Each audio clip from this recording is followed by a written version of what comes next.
Hello and welcome back to A Splash of Paint, where it's time for us to rejoin mixed media artist Alison Board as she puts the final finishing touches to today's Try Your Hand At project.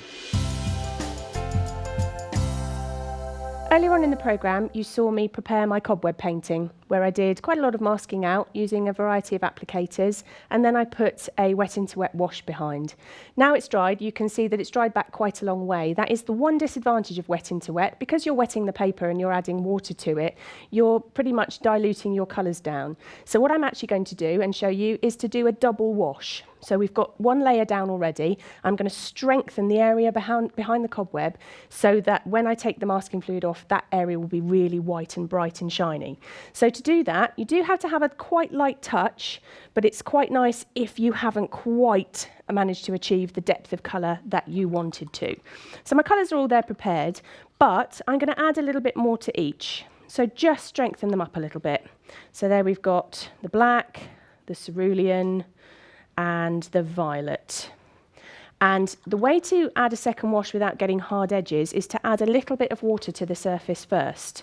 Again, good idea to have your kitchen roll in your hand and just very lightly add some water just around the area where you're going to add the paint. We're not doing wet into wet again, but what we are going to do is diffuse the edges of that colour. Now, if you're heavy-handed at this stage, you'll find that you start pulling the paint off that's already there. So I call it dusting. We're going to dust the water onto this colour so that we don't end up with a very, very hard edge. Then we're going to go back in with the cerulean, just here and there, a little bit of the violet. There we go, and you can see already that that colour is strengthening. And then we are going to be, oh, there's a little bit of a hard edge, went over the line there, that's fine. Then we are going to be really brave down in this corner, which is all going to be misty and murky. And we're going to add the black right back in.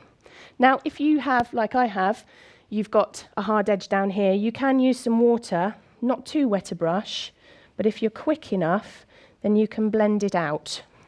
And then either take the excess off of your brush onto the kitchen roll, or go back in with the kitchen roll itself. Now, another happy accident that happened when this painting was drying, that I ended up with a rather nice edge here, which I quite like, adds to the texture.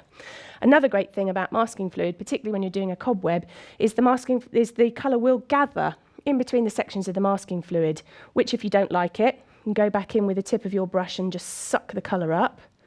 Or, if like me, you actually quite like that effect, because for a cobweb, that actually works very well, where you get those different areas of light and dark within the structure. I actually leave it well alone, because I quite like it. While that's drying, I'm going to work on this area here, which is a bit of a nothing area of texture. It's just to enhance the cobweb area itself. So I've got my tree, could be a fence post, could be a tree, but I'm going to add some colour into that, and I'm going to add a few textural grasses down here. Now, it's quite important when you're doing this kind of painting of two halves, where you've got one main body and then you've got some added areas of interest, that you don't suddenly alter your colours. So stick to the colours that you've got and maybe add one extra element. So I'm going to use the cerulean. I'm going to add some black to it, and then I'm going to add a little bit of Hooker's green just into there. Not enough to be of any consequence, but just enough to make them look a little bit different. And I'm going to add that colour straight in here, which looks very dark at the moment and a little bit scary, but it's fine. We'll add the colour in, take the excess off on your brush. I'm just going to switch to a new piece of kitchen roll because that one's got a bit grubby. And just blending out the colour. Adding a bit more to this area, just to pull it down, and then it starts to become part of the picture. Another great use for kitchen roll is to take the edge off of that. You can dab it back in. You can use your brush, it needs to be a little bit wetter than that, to blend out that section so you've got that vignette finish where you've got a nice soft edge. It's only really to make the cobweb make sense. That's the only reason for it. So I'm blending, using my kitchen roll to tap, and I'm making decisions about my colour as I go, because as I come down here, I've lost it a little bit, but because it's nice and damp now, I can add that colour back in. There we go, and now that I'm working back a little bit more wet into wet, I've got a nice textural element going on, which is great. one part of my work that I really enjoy is creating textures. So I'm happy with that for the time being, and that can dry. So now I'm going to work on this little grass area. So I'm going to add a little bit more hooker's green back into that. There we go, that's a lovely colour. Nice grey green. And I'm going to start adding some grasses, using the side of my brush and using the same as I did before, using the water to blend out and using my kitchen roll. So we're not making any statement about what it is that's going on down here because our cobweb is the main part of our painting, but we need to give it some context.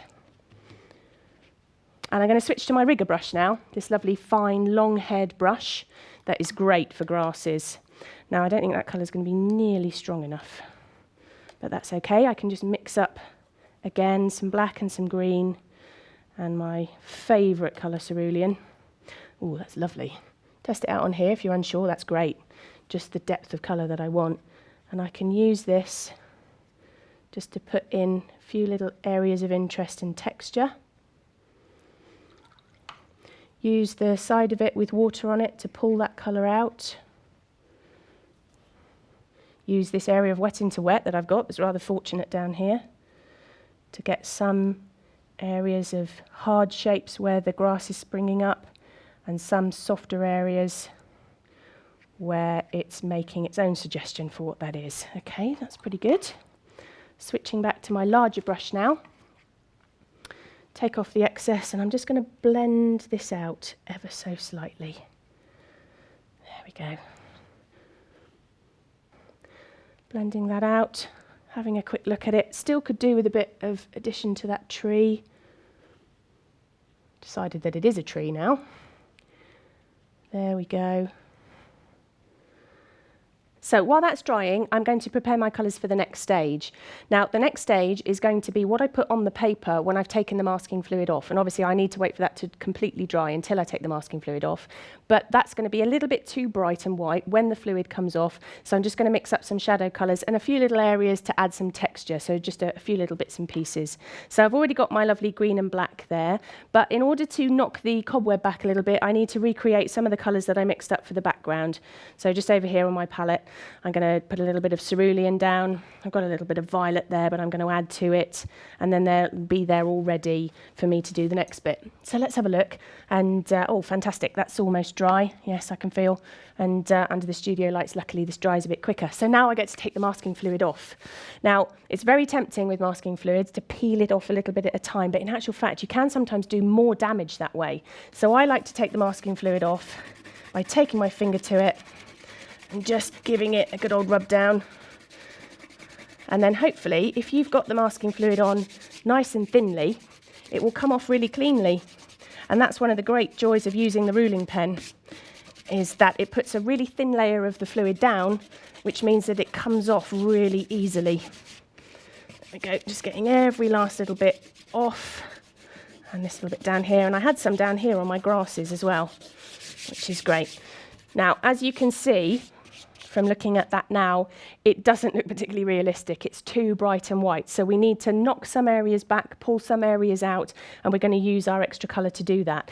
Actually, what I'm going to do first is I'm going to work on this tree and the grasses so I know what my foreground is. Switching to my rigger, back into that green. I'm going to actually probably make it just a little bit stronger. Getting my kitchen roll ready, pulling down some colour, adding some just very simple little textural elements, and some water, just to bring that edge forward, and some little tops to my grasses, just so that they look right in the foreground. And to blend those out, I'm going to get my wet brush and pull the colour so that they look like they're right in the foreground. Great, that's just how I want it, lovely. Maybe another couple, because it's too tempting down here, using the wet brush. Good idea to use both hands, get used to switching brushes. Now I can concentrate on my cobweb and I can see that it is too bright and white. So this cerulean that I've got in here, I can just add a few touches over the top, a few sweeps. And it looks quite dramatic, but it's fine. That's what your kitchen roll's for. Take off the excess. Thin out the colour if you want to. This is your painting. You can get to do whatever you want on it. So just knocking that back. Now you can see some areas are coming out, some areas are pushing back. And I'm going to be really brave down here and cover up just a few elements so that that disappears off into the background. And using my kitchen roll. And then hopefully that creates that illusion when you're looking at a cobweb where some areas look much brighter than others. So the last few touches now, using my kitchen roll, having a good look at it. One more little area over here. Bit of water, blending out, knocking it back. Right, there we go. I'm happy with that. It's a very simple painting, and the main reason really is to show you the do's and don'ts of masking fluid. But this is a really great subject to tackle with it because it means that you can be nice and accurate with it, but also you can be really impressionistic with your colour. So I hope you've enjoyed what I've been doing for you today, and I look forward to seeing you again. Fantastic project, perfect for discovering how masking fluid and simple watercolour washes can diffuse colours to create dramatic shades and soft blends. Thanks, Alison.